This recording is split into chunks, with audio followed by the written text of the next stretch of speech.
Jagan warning దొంగల ముఠాకు చేరిందంటూ ఒక video social మీడియాలో వైరల్ అవుతా ఉంది.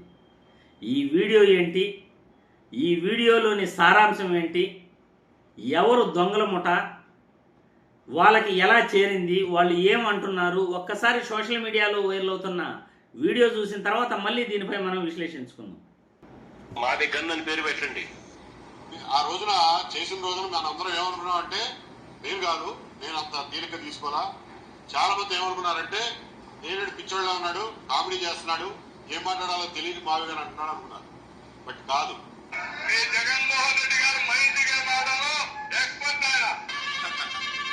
ఎవరికి వాళ్ళు గేమ్ స్టార్ట్ చేశారు అనుకుంటున్నారమ్మా, కానీ వాడు స్టార్ట్ చేసిన గేమ్ లో మనందరం ప్లేయర్స్ అమ్మా. ఆయన ఖచ్చితంగా ఒక సంకేతం పంపించదలుచుకున్నాడు. ఎవరికి?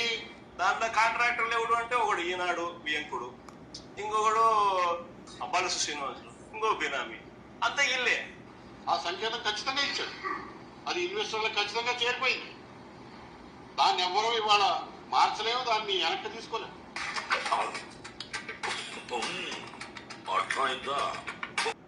చూశారుగా, సోషల్ మీడియాలో ఏబి వెంకటేశ్వరరావు గారు మాట్లాడుతున్న వీడియో వైరల్ అవుతూ ఉంది.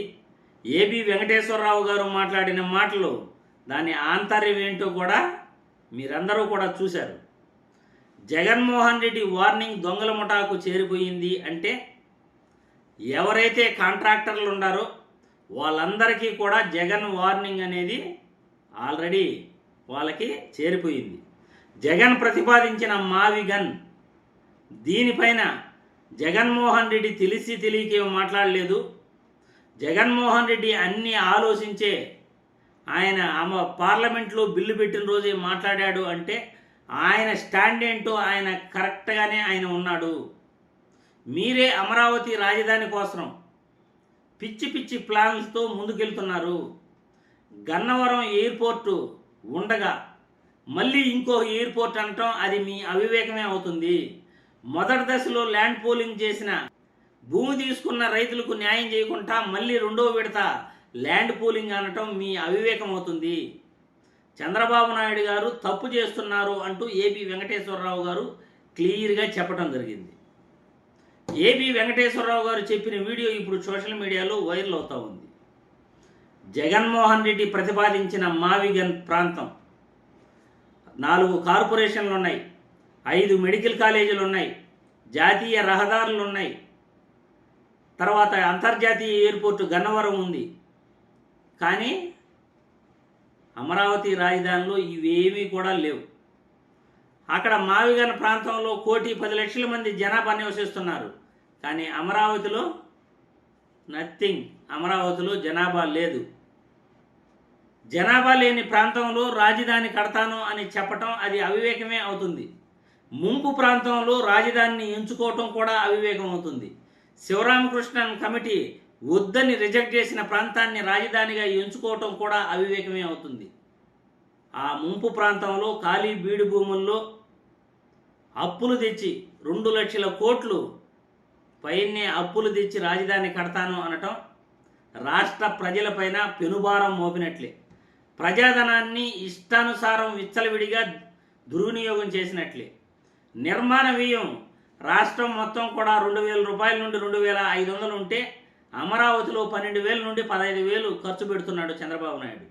ఇది ఖర్చు కాదు, దోపిడీ అంటా ఉంది ప్రతిపక్షం. అంటే దాదాపు కూడా 10,000 రూపాయల పైనే ఒక స్క్వేర్ ఫీట్కి చంద్రబాబు నాయుడు కాంట్రాక్టర్లకు దోచిపెడుతున్నాడు, చంద్రబాబు నాయుడు రియల్ ఎస్టేట్ వ్యాపారం చేస్తూ దోచుకుంటున్నాడు అని ప్రతిపక్షం అంటా ఉంది. మరి మావిగాని ప్రాంతంలో కొద్దిపాటి పెట్టుబడులు పెడితే అక్కడ మౌలిక సదుపాయాలు ఏర్పాటు చేసుకుంటే ఔటర్ రింగ్ రోడ్డు, ఫ్లైఓవర్లు ఏర్పాటు చేసుకొని మచిలీపట్నం, విజయవాడ, గుంటూరుకు కనెక్టివిటీ ఇస్తే మావిగన్ అనేది గొప్ప నగరంగా, తీర ప్రాంతం ఉన్న రాజధానిగా ఏపీకి మరియు భారతదేశానికి గర్వకారణం అవుతుంది. మరి అమరావతి ప్రాంతం ఖాళీ బీడు భూముల్లో రాజధాని కట్టాలంటే ఇప్పట్లో అవుతుందా? ఆర్థిక పరిస్థితి ఇబ్బందుల్లో ఉంది, ఉద్యోగులకు కూడా జీతాలు ఇవ్వలేను అంటున్న చంద్రబాబు నాయుడు గారు 2 లక్షల కోట్లు ఎక్కడి నుండి అప్పు తెస్తారు? ఇప్పటికే వరల్డ్ బ్యాంక్ ఏడీబీ నుండి ఆల్రెడీ లోన్ తీసుకున్నారు. హౌసింగ్ అర్బన్ డెవలప్మెంట్ కార్పొరేషన్ నుండి 11,000 కోట్లు లోన్ తీసుకొని ఉన్నారు. ఇలా అప్పులు తీసుకుంటూ ఎప్పటికి రాజధాని పూర్తి చేయాలని ప్రజలపైన పెనుభారాన్ని మోపుతూ ఈ విధంగా దోపిడీ చేయటం అవసరమా అనేది రాజకీయ విశ్లేషకుల వాదన, ప్రతిపక్షాల వాదన. మరి మీ అభిప్రాయాన్ని కామెంట్ల రూపంలో తెలియజేయాల్సిందిగా వీడియో ద్వారా కోరుతున్నాను.